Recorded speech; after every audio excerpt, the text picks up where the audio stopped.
नमस्कार, मैं हूं अर्पिता और आप देख रहे हैं डिबेट का सबसे प्रामाणिक और लोकतांत्रिक नंबर 1 शो दंगल। ये बिहार है साहब, यहां राजनीति जाति से भी पुरानी है और चालें शतरंज से भी तेज। कभी लालू की लालटेन जलती थी तो कभी नीतीश की सुशासन बाबू वाली टोपी, और जब कोई तीसरा उठता तो जनता कहती देखिए अब की हेरा फेरी कौन करता है। यहां सत्ता बदलती है लेकिन मुद्दे वही रहते हैं, यानी रोजगार, आरक्षण और अब नागरिकता। एनआरसी का जिन्न इस बार फिर से बोतल से बाहर निकला। ओवैसी के बयान से एनआरसी को हवा दे दी है और ऐसे में सबसे पहले पटना की गलियों से लेकर किशनगंज, अररिया तक फुसफुसाहट शुरू हो गई है। क्या नाम रहेगा वोटर लिस्ट में या नहीं? बिहार की राजनीति की खूबी यह है कि यहां हर वोट की कीमत और हर कागज की हैसियत नेता से पहले जनता समझती है। क्या वाकई चुनाव आयोग के मतदाता सूची का विशेष गहन पुनर्निरीक्षण के पीछे एनआरसी मकसद है, या फिर ओवैसी ने जानबूझकर बिहार चुनाव में इस मुद्दे को उछाला है? इससे किसका फायदा होगा और किसका नुकसान? जब जनता सवाल करती है तो सत्ता की दीवारें भी हिल जाती हैं, और इसलिए आज होगी इसी मुद्दे पर सबसे बड़ी बहस। लेकिन सबसे पहले देखिए हमारी ये खास रिपोर्ट।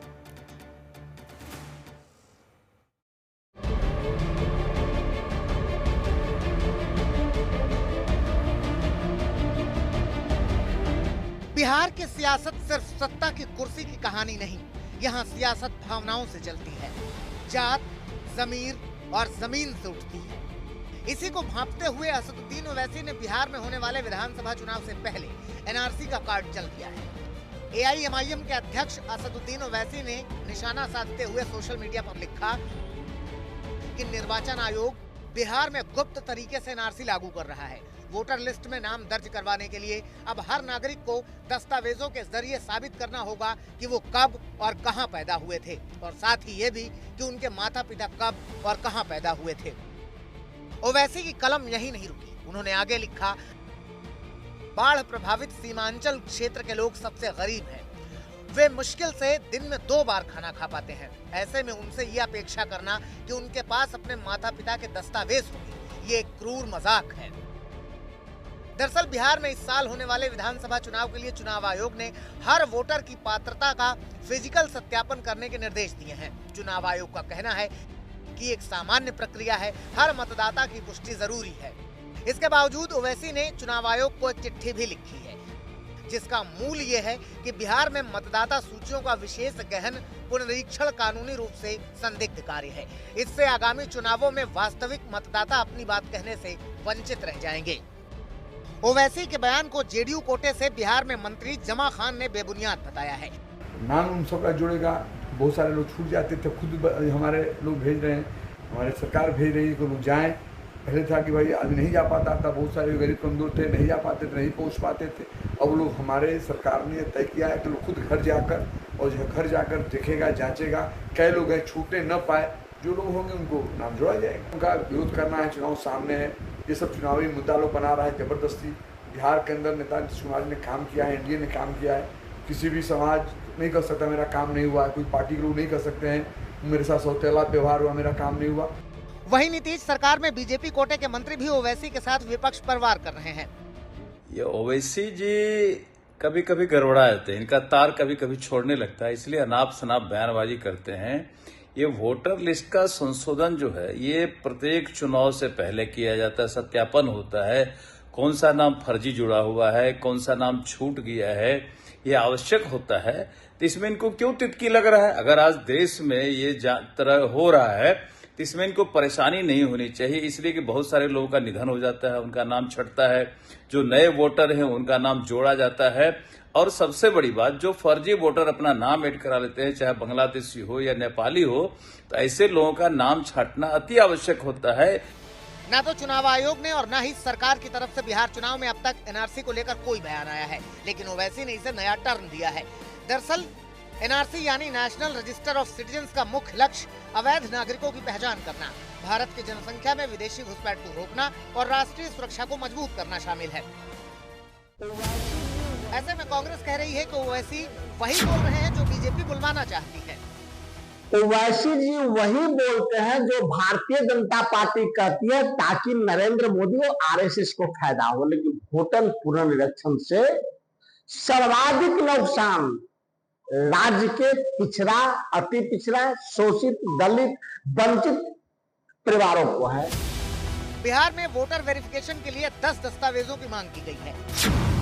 इनमें जन्म प्रमाण पत्र, जाति प्रमाण पत्र, मान्यता प्राप्त बोर्ड से मैट्रिक का सर्टिफिकेट, पासपोर्ट, कोई भी पहचान पत्र, केंद्रीय राज्य सरकार के नियमित कर्मचारी या पेंशन भोगियों को मिलने वाला पेंशन भुगतान आदेश, 1 जुलाई 1987 से पहले जारी सरकारी संस्थान से जारी दस्तावेज, राज्य सरकार से जारी मूल निवास प्रमाण पत्र समेत कई दस्तावेज मान्य हैं।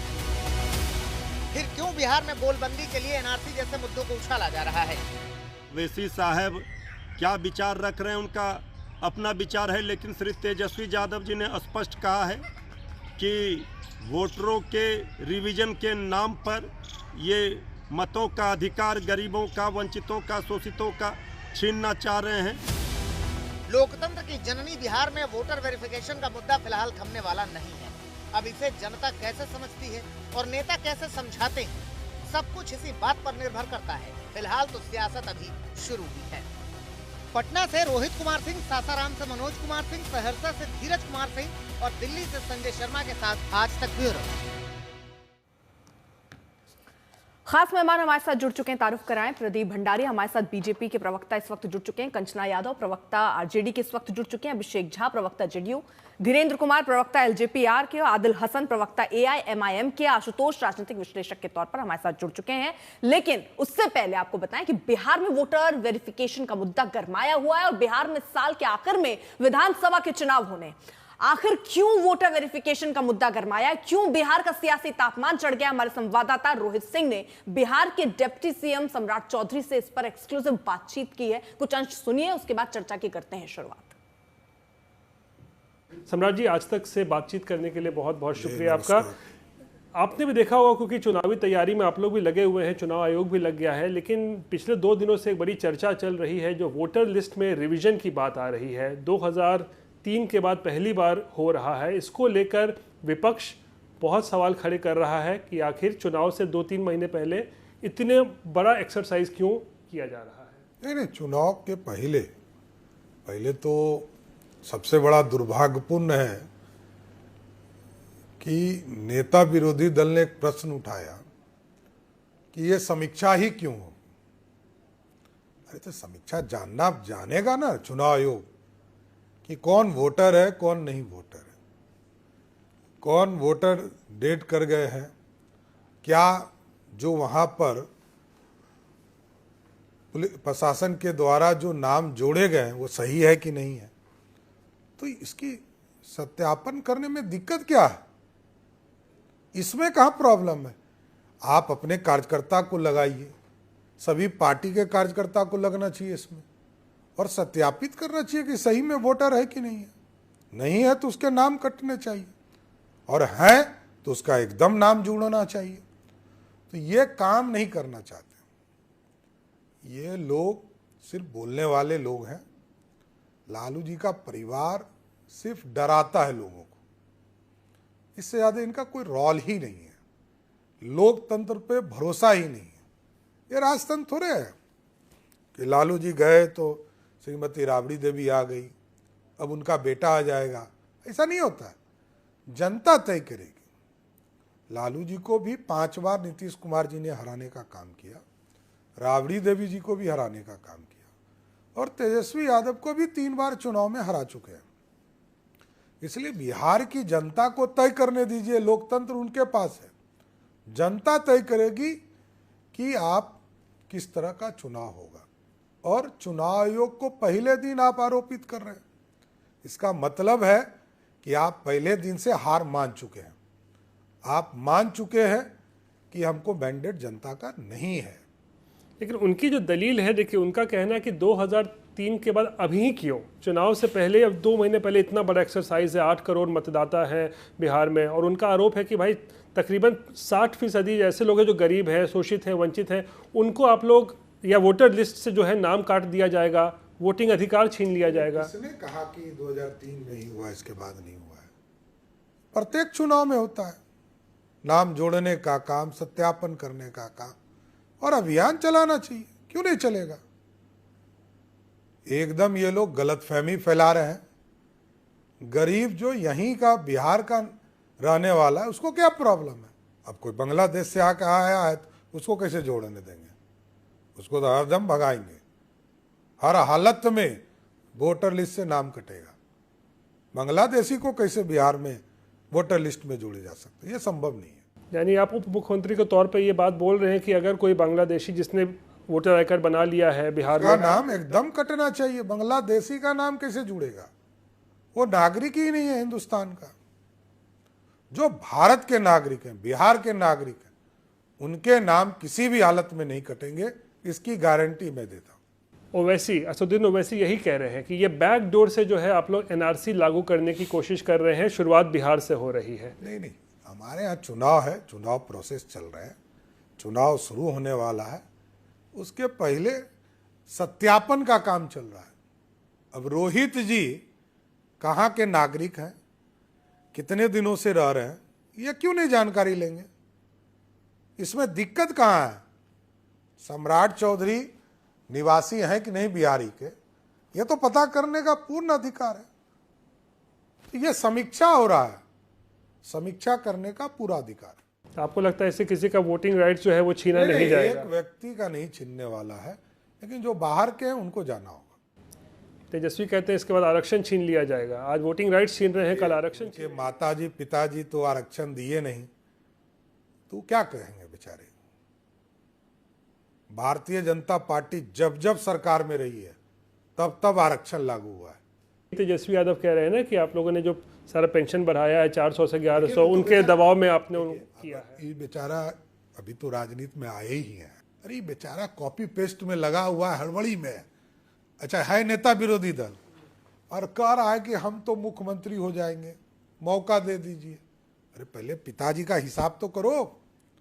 15 साल जो पाप किया बिहार को रोका, आज भी नीतीश जी ने 15-20 साल में इंफ्रास्ट्रक्चर को ठीक किया और लोग पलायन किए, तो इसका दोषी कौन है? अरे तो सद्दाम हुसैन को हैंग टिल डेथ हुआ था, अराजकता फैलाया, तो ऐसे लोगों को छोड़ा कैसे जा सकता है? कोर्ट ने तो इनको सजा कर दिया, लेकिन ये घूम रहे हैं बीमारी के नाम पर।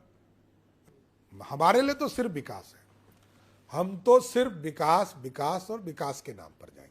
तो विकास की बात कर रहे हैं तो नीतीश कुमार का जिक्र जरूर अब करना चाहेंगे क्योंकि आपने उनका नाम लिया है। तो नीतीश कुमार को लेकर क्या बीजेपी में अभी भी कोई असमंजस है? असमंजस नहीं है, क्योंकि मैं आपको पता होगा अमित शाह का एक इंटरव्यू अभी आया था जहां पे उन्होंने कहा कि नेतृत्व में तो चुनाव लड़ेंगे लेकिन समय तय करेगा कि मुख्यमंत्री कौन होगा। तो एक बार स्पष्ट करेंगे? भारतीय जनता पार्टी के शीर्ष नेतृत्व का स्पष्ट तौर पर मानना है कि उनके नेतृत्व में हम चुनाव लड़ेंगे, और आज मुख्यमंत्री इसमें कहाँ दो मत है?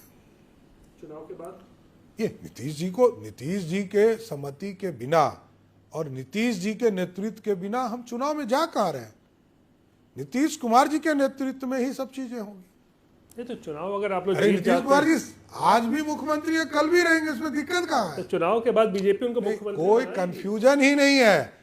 चिराग पासवान को लेकर क्या स्थिति है? चिराग पासवान अचानक केंद्र की राजनीति छोड़ना चाह रहे हैं, कह रहे हैं बिहार में चुनाव लड़ेंगे। देखिए, सबको चुनाव लड़ने की पूरी आजादी है। आज भी वो बिहार प्रदेश में तीसरी बार सांसद के तौर पर बिहार के नेता हैं, और हमारे सहयोगी दल लोजपा रामविलास के राष्ट्रीय अध्यक्ष भी। तो उनकी पार्टी के अंदर उनको तय करना है कैसे चलना है, नहीं चलना है। आपको लगता है कि चुनाव लड़ना चाहिए उनको क्योंकि सहयोगी दल है आपके यहाँ? मेरा मानना है कि ये तो हम गठबंधन जब करेंगे, बैठेंगे सभी नेता, तब तय करेंगे कौन लड़ेगा नहीं लड़ेगा। चलिए, शुक्रिया सम्राट जी, आपने आज तक से बात करने के लिए वक्त निकाला। तो ये थे सम्राट चौधरी, बिहार के उप मुख्यमंत्री। साफ तौर पर कह रहे हैं कि तेजस्वी यादव का मुख्यमंत्री बनना जो है वो काफ़ी मुश्किल है, क्योंकि उनका कहना है कि लालू परिवार पर जो है बिहार की जनता अब भरोसा नहीं करती है। आदिल हुसैन साहब, हसन साहब, आपसे मैं ये समझना चाह रही हूँ कि वो सीधे तौर पर सम्राट चौधरी को अगर सुना जाए तो वो कह रहे हैं सत्यापन की प्रक्रिया, ये प्रक्रिया तो लगातार चलती रही है और इसको एनआरसी से क्यों जोड़कर देखा जा रहा है? मैम, हमारा सवाल इलेक्शन कमीशन से ये है कि किस डाटा के तहत इलेक्शन कमीशन ये बात कर रहा है? सब पार्टी मीटिंग को क्यों नहीं बुलाया? 2003 में जब आपने एसआईआर की बात की थी तो लोकसभा इलेक्शन 1 साल था और विधानसभा इलेक्शन 2 साल था। आप ऐसा क्या रात में उठ गए और 1 महीना में आप करना चाह रहे हैं? अभी अक्टूबर से जनवरी तक इलेक्शन इलेक्टोरल प्रोसेस फिर से नया नाम जुड़ा था, तो आप अपने ही डॉक्यूमेंट्स पर वैलिड नहीं है। जनवरी से अक्टूबर से जो जनवरी 25 तक हुआ वो क्या था? और इलीगल माइग्रेंट्स के आधार पर क्या 2024 में मोदी जी सरकार बनाए थे, या बांग्लादेश या पाकिस्तान या श्रीलंका के लोग मोदी जी को वोट दिए थे? इसी भारत का नागरिक दिया था।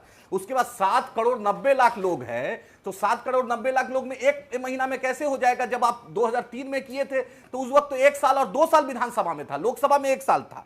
उसके बाद आप 3 बार बूथ बीएलओ जाएगा और उसके बाद उसको आप ऐसा पावर दे दिए कि जनरल डायर वाला कि वो बस लिख देगा कि इनका सिटीजनशिप खत्म हो गया है। सीमांचल में बाढ़ का पलायन है, आप ही देखिए, सबसे ज्यादा बाढ़ आता है। 38 साल पहले का डॉक्यूमेंट्स कौन ला के देगा? बाढ़ आता है, हॉस्पिटल में पानी घुस जाता है, गांव का गांव कट जाता है। आप ही बतलाइए, बिहार सरकार ने जो लैंड सर्वे किया उसमें वंशावली का बात कही थी, वो वंशावली को मुखिया को देना, हर जगह मुखिया अपोजिट खेमा है वो है। उसके बाद बिहार सरकार ने उस आदेश को बदल दिया, जब आपका रेवेन्यू मिनिस्टर ने बदल दिया, जो भाजपा के प्रदेश अध्यक्ष दिलीप जायसवाल जी, फिर बोला कि नहीं सेल्फ एफिडेविट दे दीजिए। उसके बाद आप बतलाइए कि 1987 से पहले कौन माँ बाप का देगा? उस वक्त बिहार में बर्थ सर्टिफिकेट मुश्किल से 2-3% लोग लिए थे, उसको भी अर्बन एरिया में, रूरल एरिया में तो नगन के बराबर है। उसके 2003 में भी मैं मुश्किल से 5 से 7% लोग बर्थ सर्टिफिकेट लिए हैं। आप बताइए, आप आधार कार्ड को वैलिड नहीं मान रहे हैं, आप एपिक कार्ड जो वोटर आईडी कार्ड खुद इलेक्शन कमीशन दे रहा है उसको आप वैलिड नहीं मान रहे हैं। लिटरेसी रेट बिहार का कितना नीचे है उसको आप समझ रहे नहीं है। और ऑल पार्टी मीटिंग बुलाकर सभी स्टेक होल्डर से बात करते, उनको कॉन्फिडेंस में लेते। ये रात में उठ के सुबह में आप चमत्कार क्यों करना चाहिए? इलेक्शन कमीशन के साख पे ऐसे भी बट्टा लगा हुआ है। महाराष्ट्र में और हरियाणा के लोग लीडर अपोजिशन और लीडर अपोजिशन पार्टी मांग रही है आपसे, उसको आप दे रहे नहीं। और जो भी चीज कीजिएगा तो उसमें आप लैंड सर्वे में जब वापस ले लिए तो उसमें नहीं कर रहे हैं। और आप बतलाइए कि छोटी सी चीज यहाँ से आदिल जी, माइग्रेंट है, ये एनआरसी का मुद्दा लाना क्या आपको लगता है कि ये नुकसान पहुंचाएगा, फायदा पहुंचाएगा? ये नुकसान और फायदे का सवाल इसलिए उठ जाता है कि कांग्रेस पार्टी ये कह रही है कि ये जो भी ओवैसी की पार्टी बोल रही है वो बीजेपी के कहने पर बोल रही है। मैम, ये एक सच्चाई है। अमित शाह जी ने कहा था, ये क्रोनोलॉजी समझिए, जब इमिग्रेशन की बात हुई थी, इलीगल माइग्रेंट की बात हुई थी, वो आसाम तक जुड़ा हुआ था। अब आप बिहार में ला रहे हैं, आप खुद समझिए, बीएलओ का ट्रेनिंग नहीं हुआ है। बीएलओ के बाद 2003 का अभी तक वोट लिस्ट नहीं है। किसके पास वोटर लिस्ट, किस आदमी के पास 2003 का वोटर लिस्ट होगा? 38 साल पुराना डॉक्यूमेंट किसके पास होगा? तो ये सब जोड़ा जा रहा है परेशान करने के लिए। और आप कौन डीएम, कौन होम सेक्रेटरी, किस एसपी ने रिपोर्ट दिया कि इलीगल माइग्रेंट्स आ गए हैं, जिसके आधार पर 2024 के बाद 2025 में बिहार में इलीगल माइग्रेंट्स आ गए 7 करोड़ 90 लाख लोग। आंकड़े तो कहते हैं ना, अगर पिछले 30 सालों में देखें, आप जहां सीमांचल की बात बार बार कर रहे हैं, यहाँ किशनगंज, अररिया, कटिहार, पूर्णिया, यहाँ पर तो 40 से 70% तक की आबादी बढ़ चुकी है। सर कैसे? तो कुछ ना कुछ तो है ही ना, घुसपैठ के खिलाफ तो होना ही चाहिए ना सर। बांग्लादेशी थोड़ी वोट करके चला जाएगा। प्रदेश अध्यक्ष है मैम सुनिए, दिलीप जायसवाल आपके भाजपा के प्रदेश अध्यक्ष हैं। 58% मुस्लिम आबादी है, उन्हीं के वोट से वो एमएलसी बन रहे हैं और वहीं पर मेडिकल कॉलेज चला रहे हैं, जिसकी भी जांच की मांग प्रशांत किशोर जी कर रहे हैं और सब लोग कर रहा है कि वो एक सिख माइनॉरिटी का कॉलेज को वो कैसे हड़प लिए, वहां पर वो कलर थे। ये सवाल है। यानी आपका सीधा आरोप, देखिए प्रदीप भंडारी साहब, विपक्ष जो है वो सीधे तौर पर यही आरोप लगा रहा है, चुनाव आयोग जो है वो बीजेपी के इशारे पर काम कर रहा है। 2003 में अगर 2 साल का समय लगता है तो अभी केवल 2 महीने में ये कैसे हो जाएगा? और क्या जरूरत थी अभी अचानक से, कैसे याद आ गया 22 साल के बाद कैसे समीक्षा कराना है? ठीक है आदिल साहब। प्रदीप भंडारी। अर्पिता जी, 7 जनवरी 2023 के समय का मैं एक आपको ये आर्टिकल दिखा रहा हूं, जब असदुद्दीन ओवैसी का नाम तेलंगाना की वोटर लिस्ट में 2 अलग अलग जगह से आया था। और उस वक्त असदुद्दीन ओवैसी ने इलेक्शन कमीशन से ये पिटीशन करी थी कि इलेक्शन कमीशन इलेक्टोरल रोल को रिवाइज करे और ये जो नाम उनका 2 जगह से आया है उसके खिलाफ कार्रवाई करे। तो जब असदुद्दीन ओवैसी खुद तेलंगाना चुनाव 2023 के पहले इलेक्टोरल रोल रिवीजन की बात करते हैं, जिस तेलंगाना चुनाव के अंदर ओवैसी की पार्टी को कुछ सीटें मिली थी और कांग्रेस पार्टी स्वीप करी, तो तब इनको धांधली नहीं दिखी, पहली बात। दूसरी बात, बिहार या देश के किसी भी राज्य का भविष्य घुसपैठिए नहीं तय करेंगे, वहां के नागरिक तय करेंगे। 21 दिसंबर 2019 को झारखंड के अंदर फर्जी वोटर कार्ड के हिसाब से एक बांग्लादेशी पाया जाता है। झारखंड का चुनाव कौन जीता? विपक्ष जीता। दिल्ली चुनाव के अंदर 30 दिसंबर को 6 लोगों की गिरफ्तारी होती है फर्जी वोटर के आईडी कार्ड के साथ में। दिल्ली के चुनाव में हमें जीत हुई, तो भले विपक्ष जीते या हम जीते, अलग अलग चुनाव में फर्जी वोटर पाए जा रहे हैं और उनके खिलाफ कार्रवाई हो रही है। अब मेरी बात सुनिए अल्पिता जी, 10 सेकंड में, मेरे को 1 मिनट अपनी बात कंप्लीट करने दीजिए। पूरी की पूरी प्रोसेस के अंदर 1,54,000 ऑलरेडी पॉलिटिकल पार्टीज के बूथ लेवल एजेंट्स अपॉइंटेड है। तो ऐसा नहीं है कि बीएलओ जो है अपने आप से कुछ भी कर सकता है, ये कुछ भी ऊटपटांग बच्चों वाली बातें कर रहे हैं, पढ़ के नहीं आए। हर प्रोसेस के अंदर पॉलिटिकल पार्टी के बीएलओ इन्वॉल्व है। तो मान लीजिए एक गांव के अंदर 10 लोग हैं, 4 का नाम आता है, 2 का नहीं आता, तो उस गांव के अंदर हर राजनीतिक दल का व्यक्ति होगा, जाके नाम ऐड करवा सकता है। पर अगर एक घुसपैठिए का नाम होगा तो उस घुसपैठिए का नाम तो हटाना पड़ेगा। कोई मान लीजिए किसी की उम्र हो जाती है और उसकी मृत्यु हो जाती है, उसका भी वोटर आईडी में नाम हो जाता है, तब जाके उसका नाम क्यों होना चाहिए? और क्या ये पहली बार हो रहा है? 324 कॉन्स्टिट्यूशन की धारा के हिसाब से इलेक्शन कमीशन 1952 से लेकर अभी तक हर साल करता हुआ आ रहा है, हर राज्य में करता हुआ आ रहा है। पहले तो ये लोग कहते थे वोटर लिस्ट रिवाइज करो। दरअसल दिक्कत ये है अर्पिता जी, ये चुनाव हार रहे हैं, इनको जमीन समझ में आ गई है। तो पहले ईवीएम को ब्लेम करते थे, अब समझ में आ गया जनता वो झूठ को पकड़ गई है, तो अब ये वोटर लिस्ट पे आ गए। बिहार के बाद प्रदीप भंडारी, 2 सवाल मेरा है आपसे, सुनिए, 2 सवाल जो यहाँ पर विपक्ष जो पूछ रहा है कि आखिरकार ये 2 महीने में अचानक से कैसे हो जाए? जब पिछली बार इतना समय लगा 2003 में, 2 साल का, तो ये 2 महीने में कैसा हो जाएगा? ये क्या ये आनंद फानंद में उठाया गया कदम है? क्या ये ऐसा लग रहा है बीजेपी को कि हम चुनाव नहीं जीत पा रहे इसलिए किसी तरीके के निर्देश दिए गए? रुकिए, दूसरा सवाल मेरा यहां पर आपसे ये भी है कि यहां बहुत सारे सवाल उठ रहे हैं कि भैया आधार को जोड़ने की बात होती है, आधार की इतनी वैल्यू बताई जाती है, इसमें आधार को मान ही नहीं रहे। मैं एक तीनों आपके सवाल का जवाब देता हूं। पहला आप पूछ रही है कि कैसे हो जाएगा। जो जाति का ये जो सेंसस की बात हो रही है, जिस सेंसस के अंदर जाति जो भी है वो भी पूछी जाएगी, जिसको लेके इतना घूम रहे थे, 140 करोड़ देशवासियों तक 6 महीने में पहुंचने का टारगेट है। मतलब प्रति डे 80 लाख वोटर, 80 लाख लोगों तक हम जब नेशनल सेंसस करेंगे तो पहुंचेंगे। इसको अगर आप पर डे पूछेंगे तो आप सिर्फ 30 लाख लोगों तक पहुंचते हैं। तो भाई जब जातिगत जनगणना करने की बात करते हैं, जिसके अंदर हर दिन में 80 लाख लोग पहुंच सकते हैं, यहाँ हर दिन में 30 लाख लोग कैसे नहीं पहुंच सकते? तब इनको दिक्कत नहीं दिख रही, अब इनको दिक्कत दिख रही है, पहली बात। दूसरी बात आप कह रही है कि भी भाजपा को फायदा होगा। ये 2015 में 3 लाख फर्जी वोटर बिहार के चुनाव में पाए गए थे और बिहार में 2015 में एक तरफा की सरकार महागठबंधन की बनी थी। तो अगर वोटर हटने से या बढ़ने से सिर्फ भाजपा को ही फायदा होता तो 2015 के अंदर कैसे महागठबंधन ने अपनी सरकार बना ली? तीसरी, आधार कार्ड, वहां सिर्फ एक डॉक्यूमेंट है ही नहीं अर्पिता जी। ऐसा थोड़ी है कि सिर्फ बर्थ सर्टिफिकेट है, बर्थ सर्टिफिकेट नहीं है तो आप किराए पे रह रहे तो किराए का बताइए, किराए पे नहीं रह रहे तो प्रॉपर्टी राइट है वो बताइए। इतने सारे डॉक्यूमेंट है क्योंकि फर्जी आधार कार्ड तो इन लोगों ने ही घुसपैठियों के बनाए हैं, इसीलिए जाके तो इसको तय करना है कि कौन सा व्यक्ति है, उसके पास एक करस्पॉन्डिंग डॉक्यूमेंट है। तो क्या कुल मिलाकर ये बैकडोर से एनआरसी लाने की कोशिश?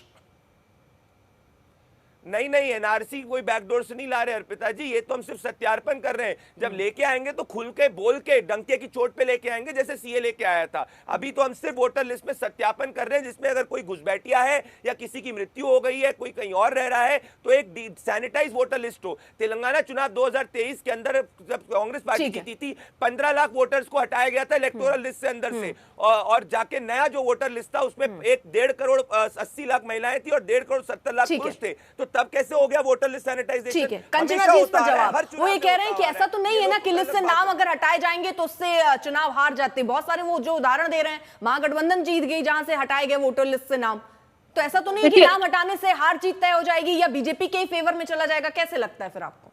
अर्पिता जी, एक तो प्रदीप भंडारी जी ने जितनी बातें कही है ना, वो अपने ऊपर ही बैकफायर कर रहे हैं, अटैक कर रहे हैं, अपने ऊपर कर रहे हैं। 10 बार इन्होंने बोला घुसपैठिया बांग्लादेशी, घुसपैठिया बांग्लादेशी। बॉर्डर का काम आपके 11 साल से आपकी सरकार है, क्या आप घुसपैठियों को रोक नहीं पाए? बिहार में 2005 से आपकी सरकार है, आपके घुसपैठिया घुसे कैसे बिहार में जब आपकी सरकार है? तीसरा, आप कह रहे हो कि एक व्यक्ति के 2 वोटर आईडी कार्ड है। वोटर आईडी कार्ड आरजेडी बैठकर नहीं बनाती अपने घर पर, voter ID card election commission ही बनाता है। अगर मल्टीपल वोटर आईडी कार्ड बनता है तो इलेक्शन कमीशन पर सवाल उठना चाहिए, वोटर्स पे नहीं, और ना ही अपोजिशन पर। तीसरा, फर्जी आधार कार्ड। अरे आपने बोला था 1 पर्सन 1 आइडेंटिटी, जब 1 पर्सन 1 आइडेंटिटी है तो 1 पर्सन के पास घुसपैठियों के पास आधार कार्ड हो गया, और बनाने का काम क्या हम बैठकर करते हैं? आधार कार्ड कौन बनाता है? आपके पास, प्रदीप भंडारी, आपके पास सारा सिस्टम है, ठीक है, जवाब हम बनाते हैं, सारा कमीशन के ठीक है ले रहे हो आप? प्रदीप भंडारी, ये देखिए यहाँ पे कितने साल, ये आपको आप 21 दिसंबर 2019 में झारखंड के अंदर एक फर्जी वोटर का पूरा रैकेट पाया जाता है, इसमें वहां का लोकल नेता इन्वॉल्व होता है। ये 2003 की लिस्ट के बाद पहली बार रिवीजन हो रहा है। तो अगर ये कह रही 2014 के बाद हम सरकार में आए ना, तो आप जब 2003 के पहले से जो बने हुए आ रहे हैं कार्ड, उसके ऊपर तो हम करेंगे ही, पहली बात। दूसरी बात मैं आपसे कहने की कोशिश कर रहा हूं, ये हर व्यक्ति जानता है कि किस तरीके से लोकल एस्टेब्लिशमेंट, भले वहां का अगर आरजेडी का लोकल एमएलए हो, विपक्ष का लोकल एमएलए हो, क्योंकि वोट बैंक तो इनका ही है भाई। फर्जी घुसपैठिए वोटर आईडी कार्ड बनाने का धंधा तो इनका है, उनमें से कोई हमको तो वोट नहीं करता, किसी को नहीं करता, ये तो इनका इतिहास रहा हुआ है। बंगाल के अंदर भी हमने देखा है। इनको इतनी घबराहट क्यों है? हम और इनका पार्टी का व्यक्ति जो है 1.5 लाख से ज्यादा पॉलिटिकल पार्टी के लोग इन्वॉल्व है, इतना इनको घबराहट क्यों हो रही है कि सत्यापन वोटर लिस्ट का हो रहा है? अगर जिसके पास कोई सच्ची चीज वो दिखाएगा, और अगर कोई डर जाता है तो क्या आरजेडी का कार्यकर्ता गांव में सो रहा है क्या? अगर आरजेडी का वोटर उससे हट जाएगा या किसी तीसरी पार्टी का वोटर हट जाएगा तो क्या वो जाके नहीं बोल सकता? प्रोसेस क्या कहता है? अगर आपको लगता है कि आपका नाम हटा है तो आप जाके डीएम को कंप्लेन कर सकते हैं। अगर आपको लगता है डीएम ने भी गलत ऑर्डर पास किया तो आप सीओ इलेक्शन कमिश्नर को कंप्लेन कर सकते हैं। 3 बार आप अपील कर सकते हैं। बीएलओ के हाथ में कुछ नहीं है। ये लोग दिक्कत क्या है? चुनाव इनको पता है। छोटा सा जवाब बाकी मेहमानों के पास भी मुझे पहले ईवीएम का ठीकरा फोड़ते थे, अब जाकर वोटर लिस्ट का ठीकरा फोड़ रहे हैं। सुनिए, आप जो गोल गोल घुमा रहे हैं ना, आप इसी में कंफ्यूज हो रहे हैं कि वोटर लिस्ट की समीक्षा और रिन्यू हो रहा है कि रिव्यू हो रहा है। सुनिए सुनिए सुनिए सुनिए, पहले अपने आप को करेक्ट कर लीजिए। ये रिव्यू नहीं हो रहा है, समीक्षा नहीं हो रही है, रिन्यू हो रहा है। सुन लीजिए, अरे पहले प्रदीप भंडारी जी 10 सेकंड दीजिए और सुन लीजिए। रिन्यू हो रहा है, कारण ये है कि जो सबका बनेगा फिर से, जो 2003 के पहले है उनका इलेक्टोरल लिस्ट में नाम है, तो उसका लिस्ट निकाल कर उनको प्रिंट लगाकर निकालना होगा। थोड़ा नॉलेज लेकर आइए। अरे आप ही लोग करते हो और आप ही लोग को मालूम नहीं है। रिव्यू नहीं हो रहा, रिन्यू हो रहा। मतलब एक सिरे से सबका बनेगा, जितने भी वोटर लिस्ट से लगभग 8 करोड़ लोग हैं। लेकिन प्राइमरी सवाल यह है कि जो 3 करोड़ आपका सरकारी आंकड़ा है राज्यसभा में दिया हुआ कि जो 3 करोड़ लोग बाहर हैं, कई परिवार समेत हैं, उनका क्या होगा? क्या आपके फिजिकल वेरिफिकेशन में वो फ्लाइट करके जो आपने इतनी सस्ती कर दिया है कि हवाई चप्पल में भी आ सकते हैं, तो वो जाकर पहुंचेंगे? अरे भाई साहब, हमारे यहाँ इलेक्शन कमीशन आया हुआ, आज हमें बिहार पहुंचना, और उसी दिन वो अपना वोटर आईडी कार्ड में वो नाम लगवा लेंगे। तो एक तरीके से आप 1 महीने के अंदर करना क्या चाह रहे हैं? टोटल फर्जीवाड़ा करना चाह रहे हैं। मैं 10 सेकंड, दिक्कत क्या है इनकी? ये पढ़ के नहीं आई है। 7,89,69,844 वोटर्स के अंदर से 4.96 करोड़ वोटर, लगभग 5 करोड़ वोटर हैं, उनको कोई डॉक्यूमेंट देना ही नहीं है, क्योंकि ऑलरेडी वो 2003 की लिस्ट में रजिस्टर्ड है। उनको सिर्फ एक अपना फॉर्म भरना है। ये क्या बात करने की बात कर रही है? पहली बात। दूसरी बात, अगर कोई बाहर है, अगर कोई मान लीजिए किसी दूसरे राज्य के अंदर आ रहा है, अरे तो उसका कोई ना कोई व्यक्ति, परिवार का व्यक्ति, जैसे मान लीजिए मैं यहाँ रहता हूँ तो मेरा परमानेंट एड्रेस मेरे घर का है, तो वहां मेरे घर में कोई मौजूद होगा, वो सत्यापन करेगा। अर्पिता जी, 1952 से लेकर ये हमेशा एक्सरसाइज चली हुई आ रही है। क्या पहली बार इलेक्शन कमीशन ये एक्सरसाइज कर रहा है? नहीं कर रहा है। क्या पहली बार किसी पहली बार तो नहीं कर रहा है, लेकिन 22 साल बाद कर रहा है सर ना। इसलिए भी तो सवाल है कि अभी क्यों अचानक से चुनाव से पहले? क्योंकि देखिए सर पे बिहार चुनाव है, लोकसभा चुनाव में भी हो सकता था, ये बिहार चुनाव से पहले ही क्यों? क्योंकि यही कह रहे हैं ना, बिहार के रास्ते बंगाल में घुसने की तैयारी है। ना, सिर्फ बिहार का नहीं हो रहा है अर्पिता जी, बिहार का भी हो रहा है, बंगाल का भी हो रहा है, तमिलनाडु का भी हो रहा है, असम का भी हो रहा है। ये प्रोसेस चालू हो गया है, सिर्फ बिहार का नहीं हो रहा है। अगर सिर्फ बिहार का होता तो आप इंटेंशन पे क्वेश्चन करती। सबका होने वाला है जो आगे चल के राज्य आने वाले। ये तो नॉर्मल प्रोसेस है। तेलंगाना में भी हुआ था 2024 इलेक्शन के पहले, मेघालय के अंदर भी हुआ था, अलग अलग राज्यों के अंदर होता हुआ आ रहा है। ये वोटर लिस्ट सैनिटाइजेशन तो एक बेसिक कॉन्स्टिट्यूशनल प्रोसेस है जो इलेक्शन कमीशन को आधार देता है 324 के अंदर और रिप्रेजेंटेशन ऑफ पीपल एक्ट के अंदर। जब 2003 के अंदर भी हुआ था तब भी इनको दिक्कत नहीं हुई। अजीब से इनको दिक्कत है। मैं वापस से पूछ रहा हूं अर्पिता जी, जब 1.5 लाख से ज्यादा पॉलिटिकल पार्टी के वर्कर्स बीएलए के रूप में मौजूद हैं, गांव-गांव में मौजूद है, अगर किसी का नाम हटता है तो क्या कोई वहां का बीएलए उसका नाम ऐड नहीं करवा सकता? 3 बार अपील है कि आरजेडी का वर्कर सोगा, वीएचपी का सोएगा, कि जेडीयू का सोएगा, कि हमारा सोएगा? ये तो नेचुरल। और ये कह रहे हैं ठीक है, मैं जरा 2 मेहमान और उनको नहीं जोड़ पाई हूं चर्चा में, जरा उनको जोड़ लूं, फिर आगे बढ़ाऊंगी इस बात को। अभिषेक झा, एक छोटा सा रिएक्शन आपका, उसके बाद आशुतोष। मुझे लगता है अर्पिता जी, इतने समय इंतजार करने के बाद एक छोटे से रिएक्शन से शायद बात नहीं बन पाएगी। हमारा पक्ष भी बहुत बेहतर तरीके से जनता के बीच जाना चाहिए। इलेक्शन कमीशन एक स्वायत्त संस्था है और अपने हिसाब से सभी फैसले करती है, निर्णय लेती है और उनकी एक मंशा होती है। हम सबकी भी यही मंशा है कि जो भी चुनाव हो निष्पक्ष हो, कोई भी अपने मताधिकार का इस्तेमाल करने से वंचित ना रह जाए और कोई भी ऐसे व्यक्ति जो कि हमारे देश के नहीं, हमारे मुल्क के नहीं है या जिनके पास नैतिक अधिकार नहीं है वोट देने का, वो भी फर्जी वोट न दे दे। इसमें दिक्कत और समस्या क्या है? इस पर अगर हमारे विपक्ष के साथी हाय तौबा मचाते हैं तब तो सचमुच दाल में कुछ काला लगता है। हम तो चाहते हैं कि सब कुछ स्पष्ट तरीके से चले आए। अभी आरजेडी की प्रवक्ता साथी कह रही थी कि अगर कोई घुसपैठिया हमारे देश में घुस जाता है तो दोष उसका नहीं है बल्कि केंद्र की सरकार का है। अगर कोई गलत तरीके से वोटर लिस्ट में अपना नाम जुड़वा लेता है तो उस व्यक्ति का दोष नहीं है, दोष किसका है? इलेक्शन कमीशन का। ये तो वही बात हो गई कि किसी व्यक्ति ने अगर किसी की हत्या कर दी तो दोष हत्यारे का नहीं है, पुलिस वालों का है कि वो उनको रोक नहीं पाए।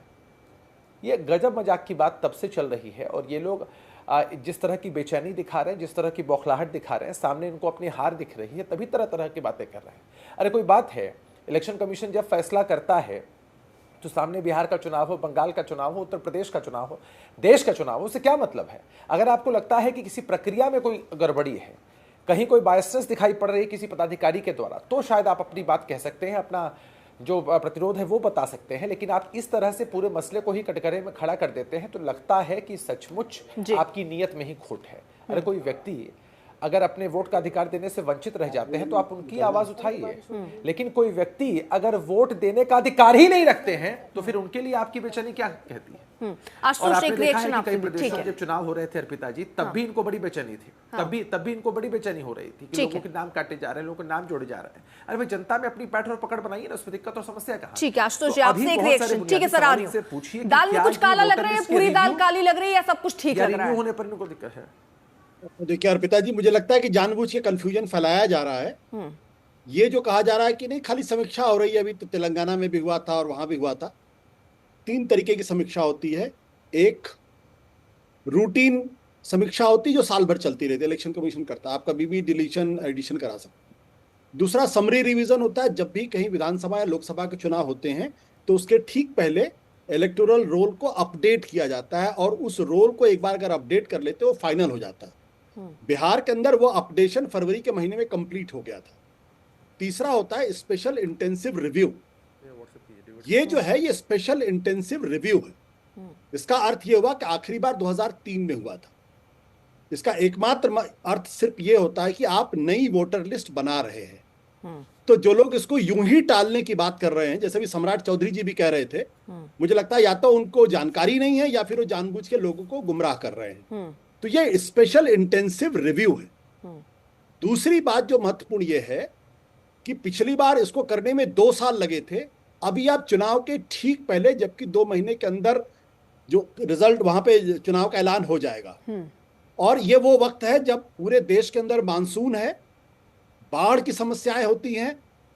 बाढ़ में मानसून में बीएलओ कहां जाएगा? लोग अपने घर को बचाएंगे या कागज पत्थर खोजेंगे?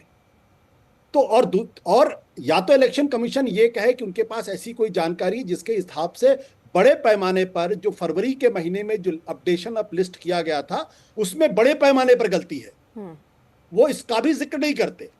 तो प्रश्न इसी बात को उठता है कि अगर आपको करना है आप करिए, सारे राजनीतिक पार्टियों के साथ बैठ के इस पे विचार विमर्श कर लेते, उनका इनपुट ले लेते। और अगर दिक्कत थी तो जब लोकसभा का चुनाव हुआ उसी समय आप ऐलान कर देते कि पूरे देश के अंदर हम इंटेंसिव स्पेशल रिव्यू करने वाले। आपने वो भी नहीं किया, आपने अचानक ये फैसला कर लिया। मुझे एक बात समझ में नहीं आती है कि ये तो इलेक्शन कमीशन विपक्ष के बीच का फैसला है, इसमें सत्ता पक्ष के लोग, बीजेपी जनता दल के लोग क्यों इसको डिफेंड कर, मुझे ये बात समझ में नहीं आती है। इलेक्शन कमीशन को डिफेंड करने दीजिए ना, इलेक्शन कमीशन सामने आए, वो बताए बीजेपी क्यों डिफेंड कर रही है या जनता दल यूनाइटेड क्यों डिफेंड कर रहा है, होगा क्या इसमें क्या पंशा है? आशुतोष, जिससे होगा क्या? क्योंकि देखिए कुछ भी कदम फायदे और नुकसान के लिए है। जिस तरह आरोप लग रहा है, चलिए सत्ता पक्ष जो है वो कहीं कोई दबाव बना रही है, कुछ क्या लगता है कुछ इससे फर्क पड़ता है? इससे कुछ फर्क पड़ सकता है, नुकसान और फायदा हो सकता है चुनावों में, क्या दिखता है? इसमें जो दिक्कत है वो सिर्फ जो समय को लेकर है कि आप 1 महीने के अंदर पूरी प्रक्रिया को खत्म कर लेना चाहते हैं, जबकि मानसून और बाढ़ का खतरा जबरदस्त तरीके से है। और आप अच्छी तरीके से जानती हैं, हम सब लोग गांव देहात के लोग हैं, कि गांव देहात में इतने बड़े पैमाने पर इतनी जल्दी अपने प्रमाण पत्र लेकर आना बहुत असंभव सा काम है। और वो भी जबकि आप आधार कार्ड को नहीं मान रहे। तो या तो आप ये कह दीजिए कि सेंट्रल गवर्नमेंट के द्वारा जो मानित आधार कार्ड है वो बेकार है, फर्जी, उसका कोई मतलब नहीं है और अब इसका कहीं कोई इस्तेमाल नहीं होगा। आप आधार कार्ड को नहीं मान रहे, क्यों नहीं मान रहे? इसका मतलब बहुत स्पष्ट है कि नकली आधार कार्ड है, तो फिर ड्राइविंग लाइसेंस भी नकली बन सकता है, जन्म प्रमाण पत्र भी नकली बन सकता है, जाति प्रमाण पत्र भी नकली बन सकता है। आपको कुछ रुपए ही तो देने हैं ना। अगर आधार कार्ड नकली है तो हिंदुस्तान का ऐसा कौन सा सर्टिफिकेट है जो नकली नहीं है? यहाँ तो पासपोर्ट तक फर्जी बन जाते हैं। तो इलेक्शन कमीशन के इस तर्क पे दम नहीं है। इलेक्शन कमीशन लगातार अपने आप को संदिग्ध बना रहा है और अपने आप को शक के घेरे में डाल रहा है। और मैं तो ये सीधे कहूंगा कि इलेक्शन कमीशन चुनावी प्रक्रिया को संदिग्ध करके देश के लोकतंत्र पर गहरे सवाल खड़े कर रहा है।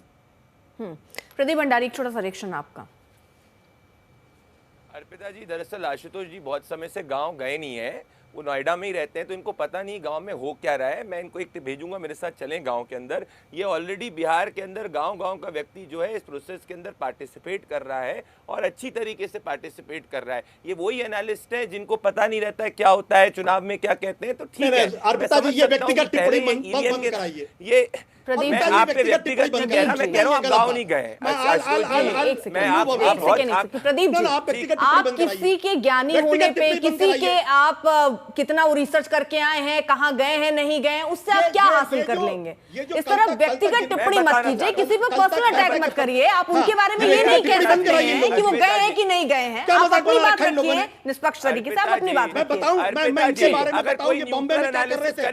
नहीं, अब ये पर्सनल सर, ये आप दोनों की लड़ाई नहीं है ना जो आज तक दिखानी है मुझे। नहीं सर, प्लीज सर, मैंने उनको बोल दिया सर, आशुतोष जी मैंने बोल दिया, नहीं बताना चाहता, मैंने बोल दिया सर। आप नहीं बताना चाहते तो प्लीज रुक जाइए। आशुतोष जी मैं नहीं चाहती एक पोल वो खोले, आप भी खोले, ऐसे करके सबके कच्चे चिट्ठे सामने आ जाए। नहीं सर, एक सेकंड सर, चर्चा का जो विषय है प्लीज, मैं आप रिक्वेस्ट करूंगी आप दोनों प्लीज उसी पर रहें। चर्चा का जो विषय है, ठीक है सर, ठीक है, चर्चा के विषय में रहते हैं। ठीक है आशुतोष जी, ठीक है, ठीक है सर।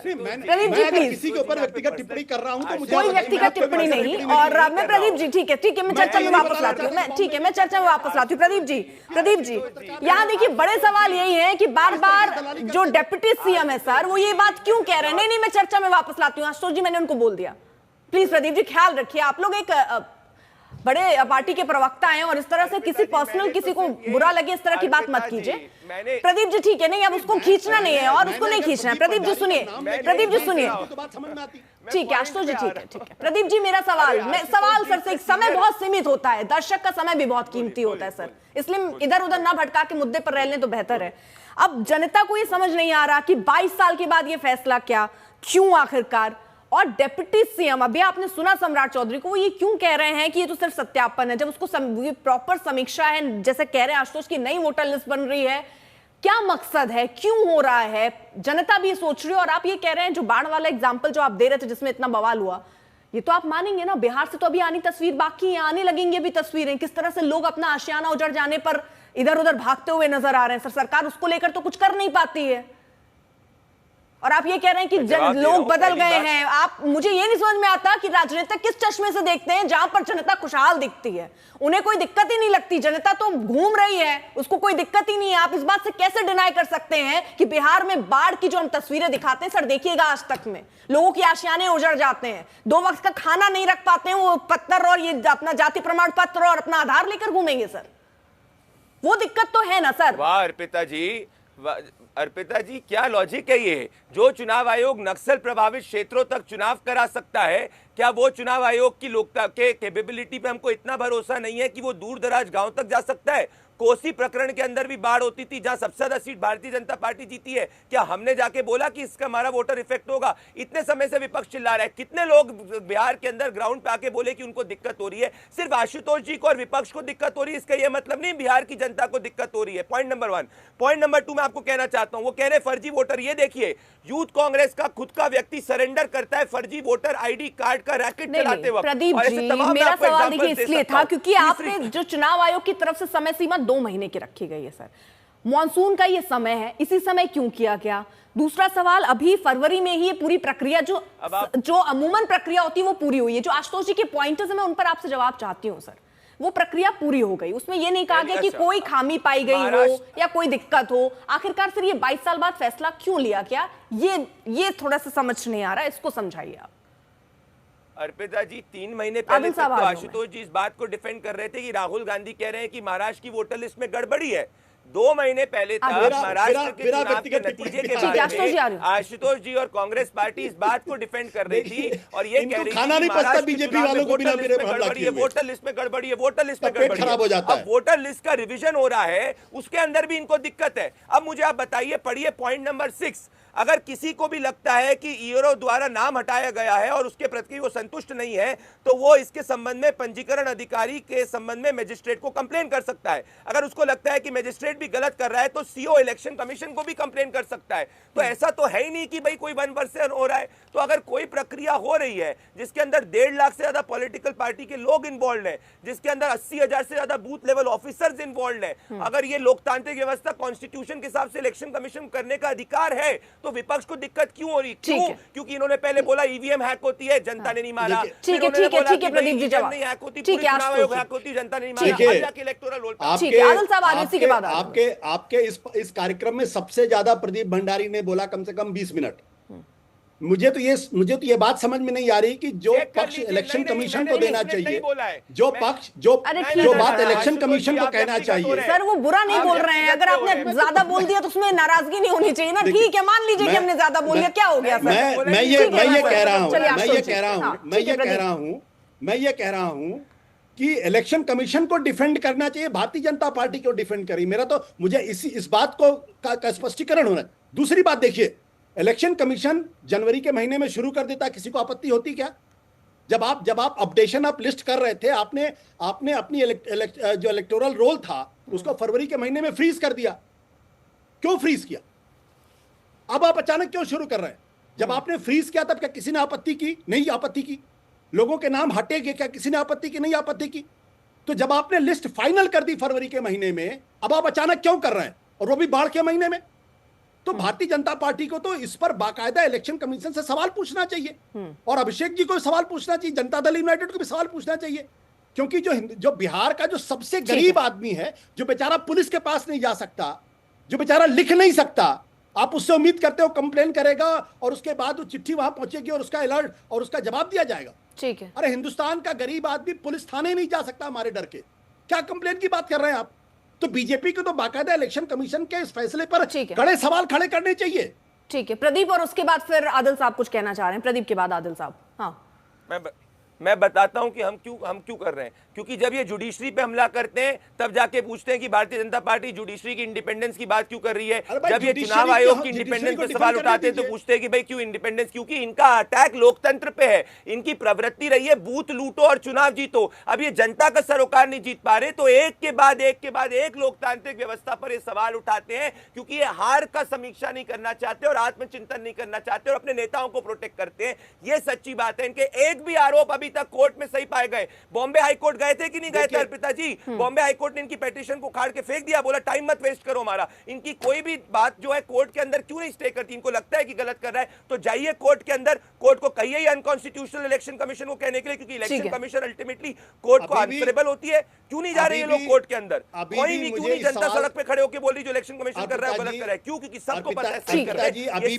अभी भी इस सवाल का जवाब मुझे नहीं मिला कि Bharatiya Janata party election commission को क्यों डिफेंड कर रही। भाई जुडिशरी ने सुप्रीम कोर्ट ने साफ तौर पे कहा कि लोगों का आलोचना पर आप आपने बोलिए, मुझे बोलने दीजिए। नहीं है कोई पॉलिटिकल उसके अंदर आएगी क्या इलेक्शन कमीशन? मुझे बोलने दीजिए कृपया करके।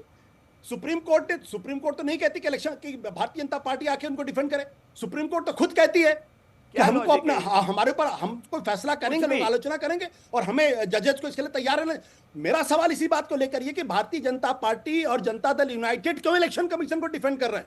ये राज क्या है ये तो पता होना चाहिए ना देश को। आप क्यों डिफेंड? आपको तो मैं बार कह रहा हूं कि जनता दल यूनाइटेड और भारतीय जनता पार्टी को इलेक्शन कमीशन के इस फैसले पर सवाल खड़े करने चाहिए, क्योंकि उनका वोटर डैमेज होता है इससे।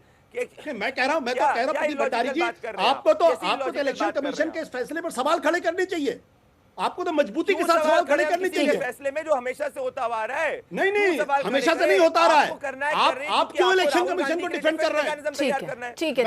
मैं फिर कहता हूं भारतीय जनता पार्टी जनता दल यूनाइटेड क्यों डिफेंड कर रही है बार-बार? ठीक है, दोनों लोगों को मैं रोक रही हूँ, क्योंकि इसको दम जलेबी की तरह गोल गोल घुमाया जा रहा है। आदिल साहब एक छोटा सा, आप बहुत देर से बोलना चाह रहे हैं, छोटा सा जवाब मैं आपसे ले लेती हूँ सर। हाँ मैम पूरी दुनिया जानती है कि चीफ जस्टिस ऑफ इंडिया को भाजपा ने हटाया है, पूरी दुनिया अपने सहयोगी मंत्रिमंडल में ले आए, शक तो इन पर होगा ही, इलेक्शन कमीशन के क्रेडिबिलिटी पे शक है। और जनरल कैटेगरी 1990 से पहले क्या करेगा, 1990 से पहले क्या करेगा, और आप भी बताइए। बोलने दीजिए मैम, बोलने दीजिए। देखिए मैं बीच में नहीं बोला, इमरजेंसी के समय में फालतू बात मत करिए। इमरजेंसी के समय इंदिरा गांधी की आजादी थी। प्रदीप भंडारी क्यों बोल रहा है बीच में? नहीं, मेरी पार्टी को गलत ना बोले आप। प्रदीप भंडारी क्यों बोल रहा है? मैडम मेरा नाम आदिल है मैम, मेरे वक्त में बोलने दिए क्यों बोला आपने? बोला हमने चीफ जस्टिस ऑफ इंडिया को हटाया, जो गलत बोला आपने। चैनल में एंकर थोड़ी है ये। ठीक है आदिल साहब, अरे मुझे बोलने दीजिए। अरे वो सड़क, अरे ठीक है सर, एक एक करके। हाँ मैडम बोलने दीजिए बात करिए। लेकिन सर हाँ अरे यार बोलने दो ना। ठीक है आदिल साहब, आप इस मुद्दे पर बात कीजिए। चलिए आदिल साहब, ठीक है आदिल साहब, मैं मुद्दे पे बोल रहा हूं, तमीज से बात करिए। अरे ठीक है सर, अब यहाँ सब लोग एक दूसरे को तमीज मत सिखाइए। रुक जाइए प्रदीप साहब, प्लीज अपनी अपनी बारी में बोलिए सर, प्लीज। मैम बिहार में 2 करोड़ से ऊपर माइग्रेशन है। 1990 से पहले जनरल कैटेगरी के लोग या ओबीसी कैटेगरी के लोग, किसने कास्ट सर्टिफिकेट बनाया? बिहार का गवर्नमेंट में नौकरी कितना है, लिटरेसी रेट कितना है, पेंशन कार्ड कितनी बड़ी आबादी बनाई है। आप एपिक कार्ड को नहीं मान रहे जो वोटर आईडी कार्ड है, आप आधार कार्ड को नहीं मांग रहे हैं। और किस डीएम ने इलीगल माइग्रेंट का रिपोर्ट दिया, किस होम सेक्रेटरी ने दिया? अब ऑल पार्टी मीटिंग में क्यों नहीं ये डिस्कस किया? और जब 2003 में हुआ था तो लोकसभा इलेक्शन को 1 साल था और विधानसभा को 2 साल था। ऐसी क्या छटपट्टी लग गई कि 1 महीना में सब कुछ करना चाहते हैं? आप जानते हैं बिहार में बाढ़ इलाका है, बिहार में 38 साल पुराना डॉक्यूमेंट्स कौन रखेगा? आदिल साहब आप ही बताइए। सुन लीजिए आदिल साहब, अगर ऐसा होता है, क्योंकि मैं आपको आंकड़ा बता रही हूँ ना सर, बदहाली कौन है? 40 से 70% अल्पसंख्यक, सुनिए ना सर, बढ़े हैं। क्या आप इस बात का स्वागत करेंगे? एक सेकेंड आदिल साहब सुन तो लीजिए, सवाल सुन लीजिए ना। आप क्या इस बात का स्वागत करेंगे कि जो बांग्लादेशी रोहिंग्या आकर यहाँ बस गए हैं या नकली आधार कार्ड बना लिया और आके यहाँ पर चुनाव पर वोट कर जाते हैं, उनको तो हटा देना चाहिए ना? उन्हें तो सरकार को निकाल देना चाहिए, उसको तो चुनाव आयोग को हटा देना चाहिए लिस्ट में से। मैम सुनिए, पूरी दुनिया महाराष्ट्र के इलेक्शन पे क्रेडिबिलिटी है और प्रदीप भंडारी ने कहा कि 2015 का चुनाव फर्जी हुआ था तो नीतीश कुमार मुख्यमंत्री बने थे।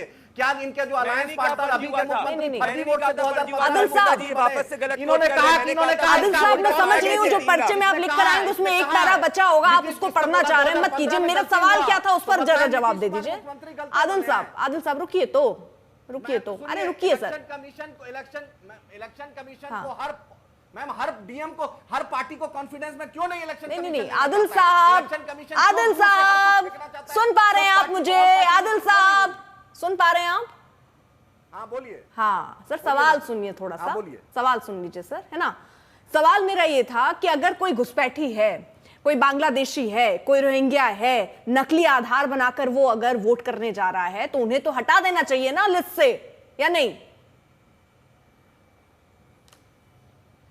आप ही बोलिए। 2024 का लोकसभा हुआ, बिहार में 2024 में बाई इलेक्शन हुआ, जनवरी तक रिवीजन सुपर हुआ तो बांग्लादेशी के वोट पर प्रधानमंत्री मोदी बने हैं या नीतीश कुमार? ये थोड़ी पूछ रही हूँ कि किसके वोट पर कौन बना और वो बन गए तो आप सही, आप बने तो वो सही। नहीं ये सवाल ही नहीं है सर। रिपोर्ट दिया है, मैंने ये नहीं पूछा, मैंने ये नहीं पूछा आदिल साहब। अरे सुनिए, किस आधार पर ये? अरे रुकिए आदिल साहब, आप ही बताइए। आदिल साहब भाई साहब सुन लो, आदिल साहब सुन लो, 1 मिनट आप, 1 मिनट को वैलिड क्यों नहीं मान रहे आप? ठीक सर, रुक गए आप? मैं फिर से सवाल दोहरा दूं, शायद आप समझ नहीं पा रहे हैं। मैं थोड़ा धीरे धीरे बोलूं, शायद आप समझ पाए मैं क्या पूछ रही हूं। धीरे पूछूं सर? पूछूं? सुन रहे हैं आप? हाँ बोलिए। हाँ ध्यान से सुनिएगा और मेरे सवाल का जवाब दीजिएगा। अगर आधार कार्ड नकली बनाकर घुसपैठिए वोट कर रहे हैं तो उनको हटाना चाहिए या नहीं हटाना चाहिए? मैम आशुतोष जी ने बहुत साफ कहा, पासपोर्ट, बर्थ, ऐसा कोई चीज भारत में नहीं है जो फर्जी नहीं बन सकता है। आप ही बताइए, आज गांधी मैदान में संविधान के खिलाफ इतनी बड़ी संविधान विरोधी सरकार एक छोटा सा आदिल साहब, मेरा सवाल ये है ही नहीं। ठीक है मैं मान रही हूँ उनकी गलती है, घुसपैठ राजा कैसे कर ले रहे हैं, मान लेती हूँ सरकारों की गलती। आधार नकली कैसे बन रहे हैं, सवाल बड़ा है सर। घुसपैठी कैसे आ जा रहे हैं, बड़ा सवाल है। लेकिन मैं आपसे सवाल क्या पूछ रही हूँ, आपकी पार्टी से सवाल क्या पूछ रही हूँ कि अगर कोई घुसपैठी रोहिंग्या या बांग्लादेशी आकर यहाँ पर नकली आधार बनाकर वोट कर रहा है तो उसे हटाना चाहिए, उसको निकाल से फेंकना चाहिए कि नहीं फेंकना चाहिए, ये बताइए आप। मैम सुनिए, अगर जो भी नकली गलत बनाया उसको हटाना चाहिए, लेकिन अमित शाह जी से पूछिए कि जय शाह को आईसीसी का चेयरमैन बनाने में क्यों बिजी है, जो बांग्लादेशी घुस गया है। होम मिनिस्टर क्या कर रहे हैं, डिफेंस मिनिस्टर बादल साहब, ये कितना मुश्किल तो नहीं है ना सर। आप देश की बात जब कर रहे हैं तो क्या दिक्कत है सर? हम लोग कमाएं, टैक्स भरें और यहाँ बांग्लादेशी आकर वोट करके चला जाए, रोहिंग्या आकर वोट आकर चल जाए, और आप ये नहीं कह पा रहे कि नहीं होना चाहिए, उन्हें बाहर निकालना चाहिए। क्या सीधा सा मतलब यही सर? क्योंकि अगर आंकड़ों को मैं देखूं तो जो अवैध रूप से बिहार आकर बसते हैं उनका वोट मिलता है आपको, इसलिए नहीं कह पा रहे हैं आप। ये मतलब है इसका सीधे से। नीतीश कुमार मुख्यमंत्री हैं, अरे क्या कर रहे हैं? अरे आदिल साहब सुन लेंगे आप। कैसे कोई बांग्लादेशी घुस गया 20 साल से नीतीश कुमार? अरे घुस गया तो वो वोट दे कि नहीं दे, आपका मत क्या है? वोट देना चाहिए कि नहीं देना चाहिए, आपका मत क्या है? उसको निकाल के फेंकना चाहिए कि नहीं फेंकना चाहिए? उसको मत दीजिए आप। अर्पिता, मैं जवाब दे सकता हूं इसका?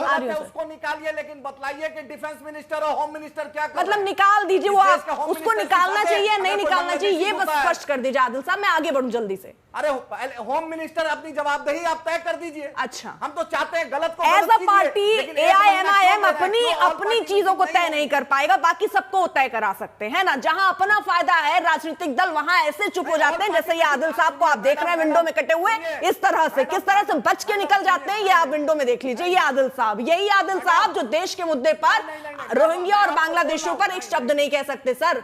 समझ रहे हैं ना? राजनेताओं के लिए वोट बैंक सबसे बड़ी चीज है, और इनके लिए भी सबसे बड़ी चीज वोट बैंक है। चाहे वो किसी धर्म का हो, जाति का हो, उसके बारे में कभी कोई चाहे गलत भी हो, लेकिन गलत नहीं बोलना है भाई, यही राजनीति। वक्त ब्रेक का है, देखते रहिए आज तक।